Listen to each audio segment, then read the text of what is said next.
नमस्कार दोस्तों, राधे राधे। मैं राधा मोहन जागड़ हंस ब्लॉग में आपका स्वागत है। तो आप देखते रहिए वीडियो।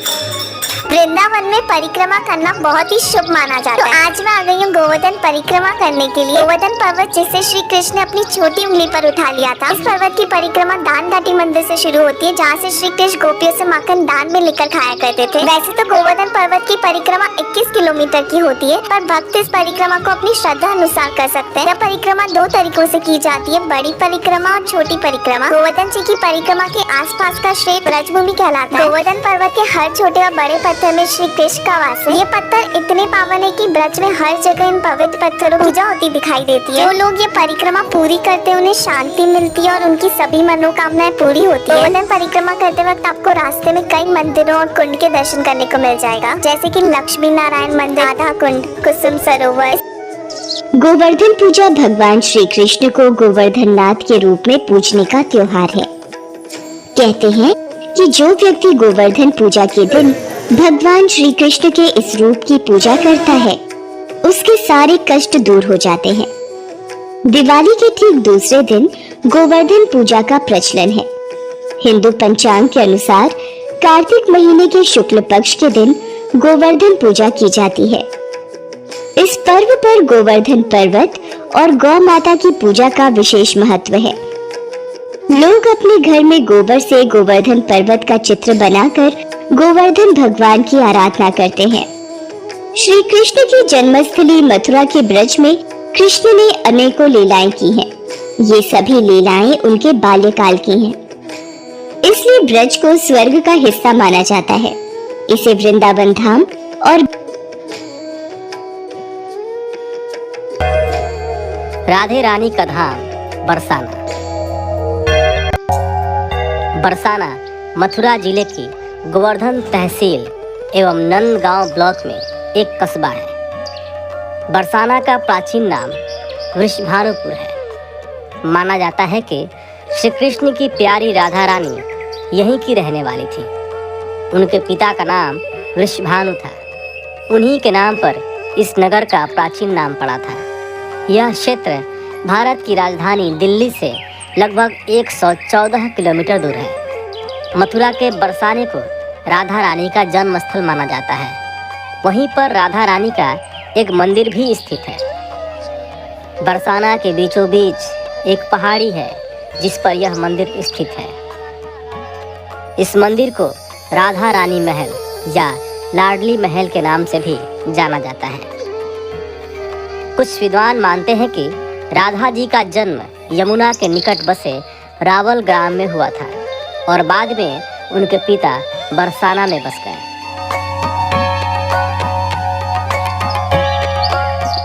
बरसाना ग्राम के दो पर्वत हैं।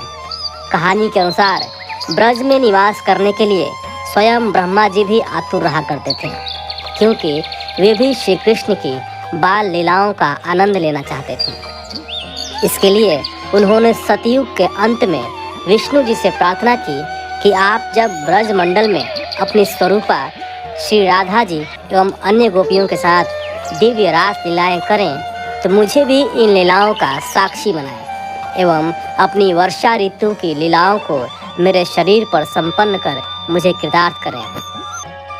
ब्रह्मा जी की यह बात सुनकर विष्णु जी बोले, हे ब्रह्मा, आप वृषभानुपुर में पर्वत रूप धारण कीजिए। पर्वत होने से वह स्थान वर्षा ऋतु में जलादि से सुरक्षित रहेगा। उस पर्वत रूप आपके शरीर पर मैं ब्रज गोपिकाओं के साथ अनेक लीलाएं करूंगा और आप उन्हें प्रत्यक्ष रूप से देख सकोगे। अतएव बरसाना में ब्रह्मा जी पर्वत रूप में विराजमान हैं।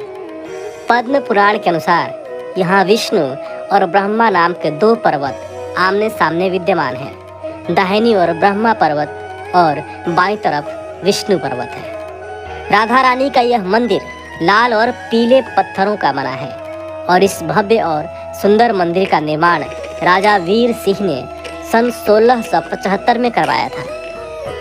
राधा रानी का यह मनमोहक मंदिर करीब 250 मीटर ऊंची पहाड़ी पर बना है और इस मंदिर तक जाने के लिए आधा रास्ता आप गाड़ी से तय कर सकते हैं और उसके बाद पैदल या फिर पालकी का आप प्रयोग कर सकते हैं।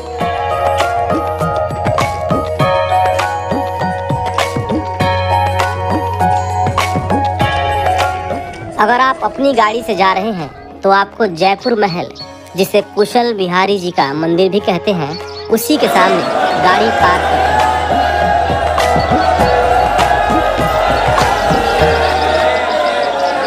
यह कलात्मक मंदिर जयपुर नरेश माधव सिंह ने बरसाने में वर्ष 1918 में निर्मित करवाया था, जो अभी देवस्थान विभाग राजस्थान सरकार के प्रशासनिक नियंत्रण में है।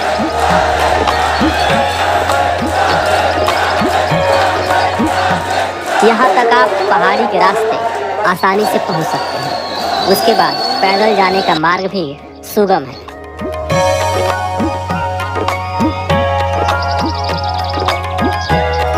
बरसाना के लिए दिल्ली, आगरा और मथुरा से नियमित रूप से बसें चलाई जाती हैं। अगर आप ट्रेन के जरिए बरसाना पहुंचना चाह रहे हैं तो यहाँ का नज़दीकी रेलवे स्टेशन कोसी कला है, जो कि बरसाना से महज 7 किलोमीटर की दूरी पर स्थित है। बरसाना में स्थित मोरकुटी, गहवखन व सांकरी खोर आदि भी अत्यंत प्रसिद्ध है। सांकरी खोर 2 पहाड़ियों के बीच एक संकरा मार्ग है और मान्यता है कि बरसाने की गोपियाँ जब इसमें से गुजरकर दूध दही बेचने जाती थी तो कृष्ण एवं उनके ग्वाल बाल सखा छिपकर उनकी मटकी फोड़ देते थे और दूध दही लूट लेते थे।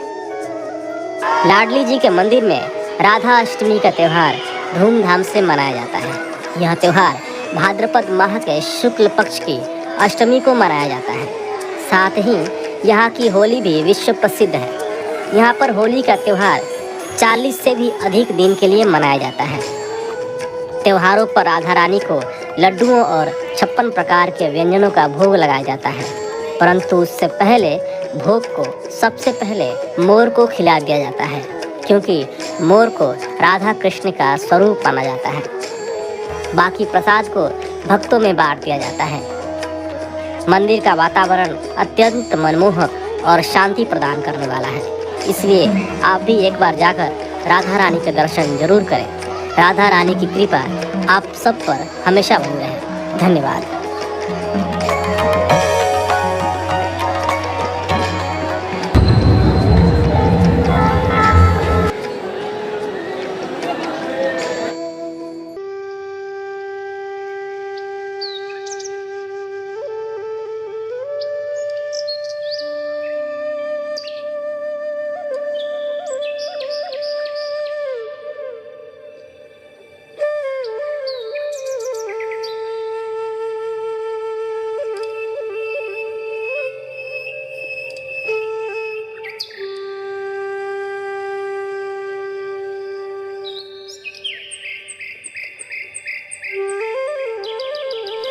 बांके बिहारी, आखिर भगवान श्री कृष्ण को बांके बिहारी क्यों कहते हैं? तो चलिए मैं बताता हूँ। बांके का अर्थ होता है टेढ़ा और बिहारी का अर्थ होता है विहार करने वाला, या जिसे हम कह सकते हैं कि सुप्रीम एंजॉयर। आखिर भगवान जी मंदिर में आए होंगे तो आपने देखा होगा कि सामने पर्दा लगा हुआ बिहारी जी के सामने। कभी वो पर्दा बंद होता है, कभी उसे खोला जाता है। आखिर भगवान बांके बिहारी जी से लोगों को नजरें क्यों नहीं मिलाने दी जाती हैं? तो इसके पीछे भी एक कहानी मैं बताता हूँ। हुआ ये था कि एक महिला भगवान श्री कृष्ण आखिर ठाकुर जी की बड़ी भक्त थी और वो अपने पति को मना बुझाकर जैसे तैसे उन्हें वृंदावन दर्शन के लिए लेके आई थी। तो जब वो बिहारी जी के दर्शन करते थे, काफी दिनों तक वहाँ दर्शन करते रहे, 3-4 दिन वो जब रहे, उसके बाद उनके पति देव बोलते हैं कि चलिए अब हमें वापस अपने घर जाना है। ये सोचकर महिला को थोड़ा बुरा लगा। वो सोचने लगी कि अगर मैं अपने घर वापस चली जाऊंगी तो बिहारी जी के कैसे दर्शन आएंगे। तो जाके सामने बिहारी जी के सामने जाके रोने लगी और कहने लगी, प्रभु मैं तो यहाँ से जा रही हूँ, परंतु चिरकाल तक आप मेरे साथ ही रहिएगा। ये कहकर जब वो स्टेशन जाने के लिए घोड़ा गाड़ी में बैठी तो प्रभु ठाकुर जी श्री बांके बिहारी जी स्वयं एक बालक का रूप धर के उनके पीछे पीछे आ गए और उनसे विनती करने लगे कि माँ मुझे अपने साथ ले चलो। इसके बाद पुजारी जी वहाँ मंदिर में आके देखते हैं कि ठाकुर जी तो यहाँ से चले गए, ठाकुर जी यहाँ से गायब हो गए। वो सारी बात समझ गए थे कि और उस महिला का पीछा करने लगे और उस महिला के पीछे जब वो देखते हैं कि बालक एक जिद कर रहा है तो उस बालक से जाके कहते हैं कि प्रभु प्लीज आप चलिए, हमारे साथ वापस चलिए। तो अचानक से देखते हैं कि इस वार्तालाप होने में ही अचानक से वो बालक गायब हो जाता है और बालक के गायब होने पे पुजारी जी वापस मंदिर में आके देखते हैं तो मंदिर में वापस उन्हें बिहारी जी मिलते हैं। और ये जब वो पति पत्नी जानते हैं, वो सब इसको देखते हैं तो वो वापस अपने घर गृहस्थी को सबको छोड़ के वृंदावन में ही ठाकुर जी के चरणों में रहने लगते।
क्या हुआ जब एक लड़के ने निधि वन में कैमरा लगा दिया। ये बात है साल 2018 की, जब जालंधर के एक लड़के ने निधि वन में ये देखने के लिए कैमरा लगा दिया कि सच में भगवान श्री कृष्ण रात को अपनी गोपियों के साथ इस वन में आते हैं या नहीं। वो लड़का दिन में ही उस वन में जाकर छुप जाता है ताकि रात को जब श्री कृष्ण अपनी गोपियों के साथ आएंगे तो वो उनको लाइव देख पाएगा और अपने कैमरे में भी रिकॉर्ड कर देगा। वो लड़का देखता है जैसे जैसे रात होने लगती है वहाँ पे जितने भी पशु पक्षी और बंदर थे वो सारे के सारे उस वन से बाहर चले जाते हैं और जैसे ही रात हुई उसे बहुत तेज रोशनी दिखाई दी। वो लड़का हैरान था कि ये सब क्या हो रहा है। वो देखता है उस वन के पेड़ धीरे धीरे एक दूसरे के नजदीक आने लगते हैं। वो बहुत डर जाता है और अपनी आंखें बंद कर लेता है। वो सोचता है अगर मैं मर गया तो ये सब चीजें कैमरे में रिकॉर्ड हो जाएंगी, इसलिए मैं अपना कैमरा खोल देता हूँ। वो लड़का जैसे ही कैमरा खोलता है थोड़ी देर बाद वो बेहोश हो जाता है और जब उसे होश आता है तब तक 10 दिन बीत चुके होते हैं और वो लड़का निधि वन में नहीं अपने घर में होता है। यह देखकर वो लड़का बहुत रोता है और अपने घर वालों को सारी बात बता देता है और भगवान श्री कृष्ण से हाथ जोड़कर माफी मांगता है।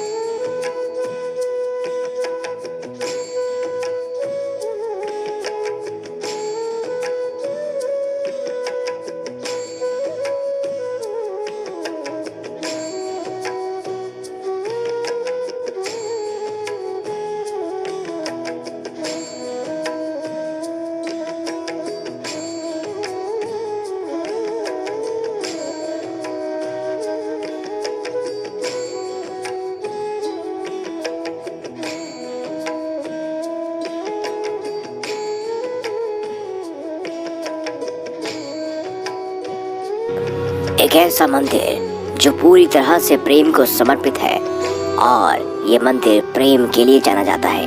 क्या है इस मंदिर का रहस्य और कहानी, आज की इस खास वीडियो में हम यही जानेंगे।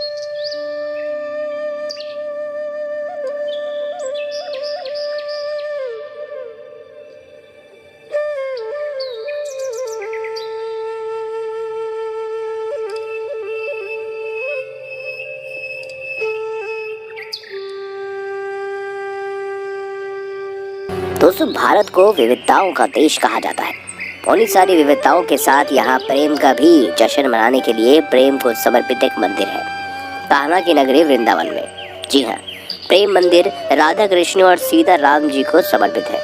उत्तर प्रदेश राज्य के धार्मिक शहर वृंदावन में स्थापित ये मंदिर रसिक संत जगत गुरु श्री कृपालु जी महाराज की तरफ से कान्हा जी की नगरी वृंदावन को तोहफा था। प्रेम मंदिर की पहली अहम बात यह है कि प्रेम मंदिर को कृपालु जी महाराज ने बनवाया था। इस मंदिर का निर्माण 54 एकड़ जमीन में किया गया था। बताया जाता है कि इस मंदिर के निर्माण में करीब 100 से 150 करोड़ रुपए की धनराशि लगी थी। 11 वर्षों में यह खास मंदिर बनकर तैयार हुआ। प्रेम मंदिर को बनने में 11 वर्षों से भी अधिक का समय लगा दोस्तों। वर्ष 2000 में प्रेम मंदिर का शिलान्यास हुआ था। 14 फरवरी 2001 में कृपालु जी महाराज ने इस मंदिर के निर्माण की पहली ईंट रखी और फरवरी 2012 में यह पूरी तरह से बनकर तैयार हो गया और इसे जनमानस के लिए खोल दिया गया। दोस्तों, इस मंदिर से जुड़ी एक और अहम बात यह है कि ये इटालियन संगमरमर पत्थर से बना है। ये पूरा मंदिर सफेद पत्थरों से बना है। इसे बनाने के लिए इटालियन संगमरमर का प्रयोग किया गया। मंदिर की दीवारों पर सफेद संगमरमर से चमचमाती बारीक नक्काशियां इसकी भव्यता के 4 चांद लगाने के लिए काफी है। वहीं राजस्थानी शिल्पकार की इसमें झलक मिलती है। प्रेम मंदिर का निर्माण 1000 मजदूरों ने मिलकर किया था। इसके निर्माण के लिए उत्तर प्रदेश के तमाम शहरों के अलावा राजस्थान से भी कारीगर बुलाए गए थे। जैसे ही आप मंदिर परिसर में प्रवेश करेंगे, आपको दीवारों में राजस्थान शिल्प झलक दिख जाएगी। दोस्तों, झांकियां यहाँ पर बहुत आकर्षित करती हैं। जी हाँ, मंदिर परिसर में भगवान की लीलाओं की झांकियां के माध्यम से यहाँ पर वर्णन किया गया। ये झांकियां अपनी खूबसूरती से लोगों का मन मोह लेती है।